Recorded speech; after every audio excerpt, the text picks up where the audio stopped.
So I grew up in Canberra. We had this fantastic life because Canberra's a country town, or at least it was back then. Where Parliament House is now, we used to have our cubby. We used to, ride our push bikes up there and catch tadpoles and camp under the pine trees. It was kind of the kind of life you left in the morning, and as long as you're home for dinner, nobody worried.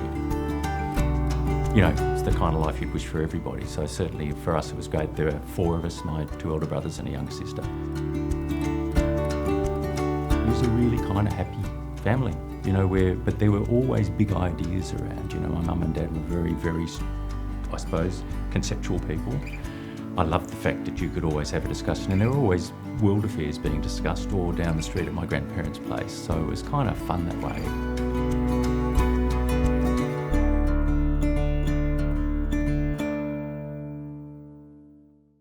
Here I'm in my lawyer's office, and I'm a lawyer, although I don't practice, and I have a long history of law in the family, and one of the things that I've done to remind myself of that is to collect the Australian Law Journal and Law Journal Review. This set starts in 1927, which is the year my dad was born. He owned it before I did, and before him my favourite law lecturer owned it, so there's quite a history there that makes me happy. My father was a public lawyer, and he actually established the Human Rights Commission in Australia. My father wrote some books that I have still here, and in fact I helped edit all of those for him, and all of his books were written so that non-lawyers could consume them.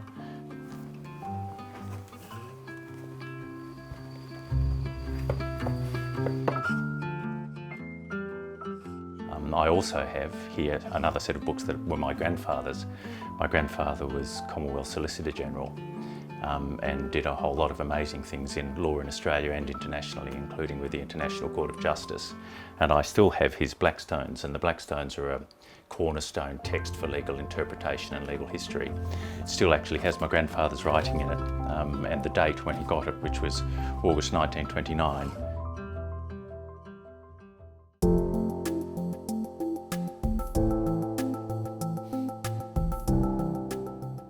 I never really wanted to practice law. I think I went to my first interview as a lawyer and they said I'd need to X hours and be paid Y dollars and a whole lot of other stuff that didn't mean much to me. And I said, what about making the world a better place?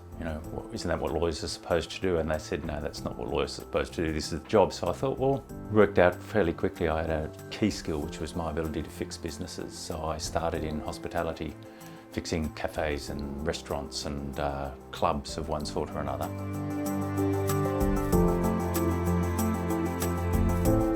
I was actually running an incubator for Monash University, and I heard Steve before I saw him, and he came and started yabbering on about stuff, and I was actually standing there thinking, just go away, I don't want to talk to you, because he's a very loud person and I don't deal well with that. And anyway, I listened to what he was saying, and I listened a bit more, and I thought, you know what? You actually see this industry a lot like I do, and there are very few people who do, very few people who understand it. So I said to him, come see me in my office, and he did, and we had a chat. Well, he had a business then that was called Pub Busters, which was the precursor to Chefs on the Run. That was the era of Ghostbusters, and so he'd kind of taken the hysteria around Ghostbusters and turned it into Pub Busters because he was cooking in pubs. And I said to him, look, we probably need to change the name. People in Melbourne aren't going to take you seriously. And so almost 30 years ago to the day, I sat with Steve and we decided to create a business called Chefs on the Run. And we launched that on the 2nd of January in 1990.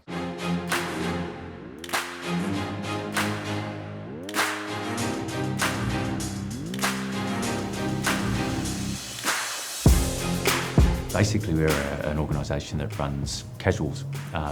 So we do all of the difficult stuff, temporary, emergency, interim, all the stuff where people are either bulking up because they're busy or have an illness or an injury and need somebody to fit in.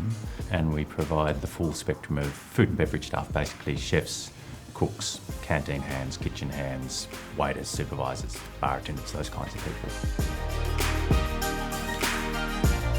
So we run between 700 and 1,000 people at any one time. Average week, I suppose, we're doing 5,000–6,000 hours of casual work in kind of 3 and 4 hour shifts, so it's logistically quite challenging. The reason we set it up was because Steve's experience as a chef, he's an ex-army cook, was that he figured he was being put out for $1,000 a week and getting $400, so he figured he was getting ripped off in that deal. My experience was in running sites, and every time we used an agency, they'd send us people who couldn't do the job, or they wouldn't send us anyone. So we kind of wanted to be the guys who created a change in the industry, made sure that we had all of the people we have who run people are hands-on hospitality people. So everybody here has worked in a kitchen or front of house, all of our people, which means that they really understand what our clients are going through, but they also understand the kind of people we work with.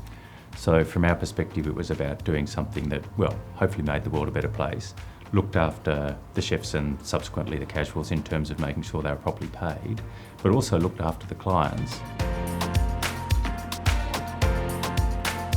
From our perspective, what we try and do is get to know the client and get to know the kind of requirements they have. The difficult parts in our line of work are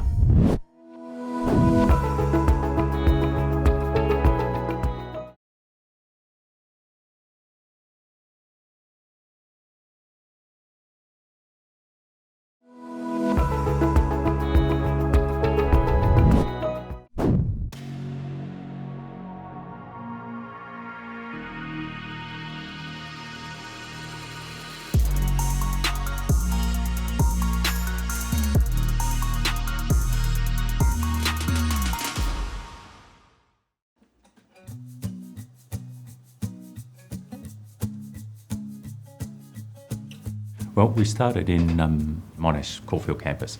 I had my offices there, that's where the incubator was, where I was working with the incubatees. We ran Melbourne only for about 12 or 18 months. Steve's a very expansionist kind of guy.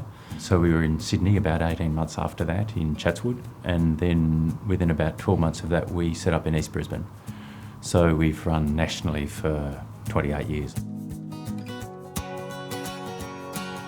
Steve wanted lots of brands and lots of mastheads, so we did this kind of crazy thing where we had chefs on the run, and then we had staff on the run, and then we had butchers on the run, we had functions on the run.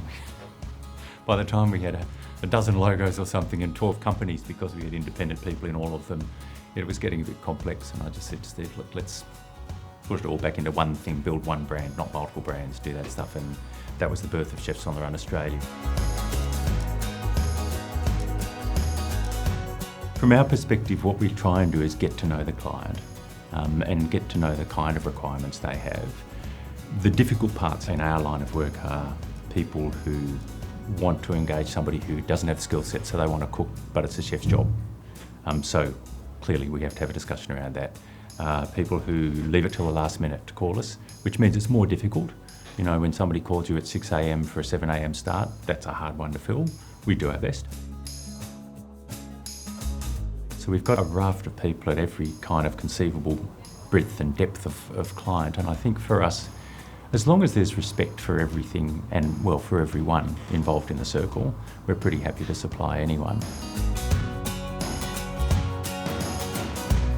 We were pretty anti anything that was dogmatic, very pro looking after people.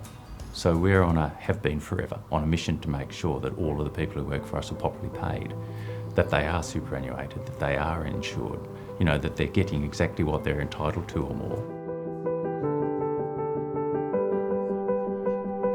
Recently I went to a parliamentary inquiry in Victoria into the gig economy, and I was sitting there saying, we're seeing all of these people telling people they're contractors, they're not paying them properly, they're not superannuating them, they're not insuring them.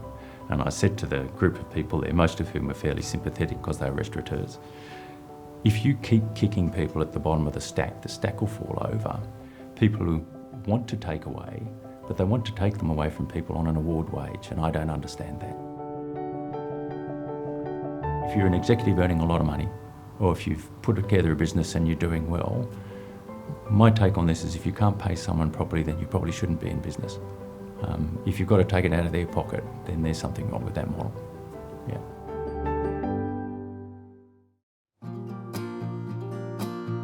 So in actual fact, it's an interesting story. I played saxophone when I was a kid, and I used to play midnight till 6. Played a lot of blues.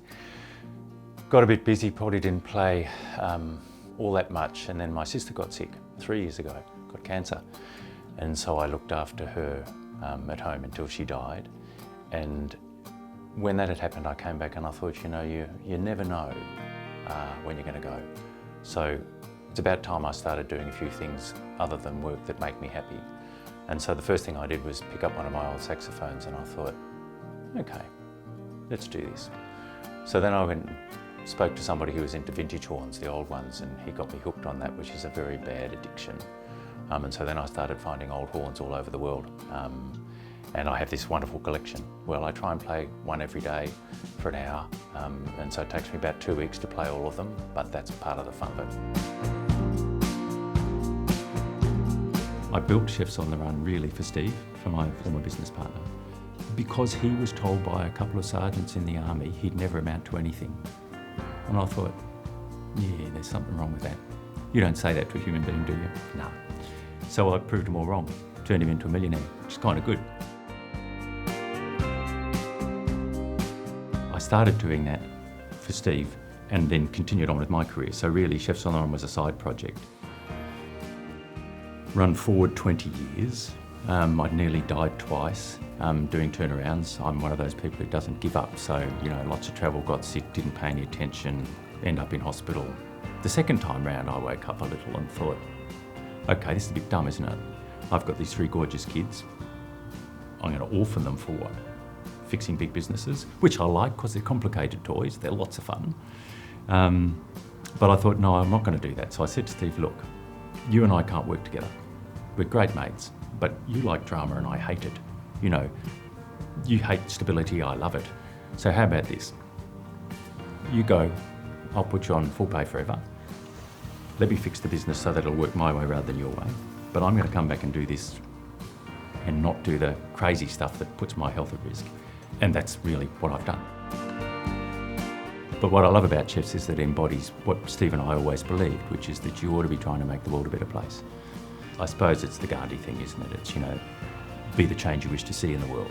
I know there's no way I can change the universe or the world or anything like it, but I also know that not making an effort just because I'll never make a difference isn't something I could live with. So for me, it's very much about that we get up every morning to make the world a better place, and I'd like to think we do.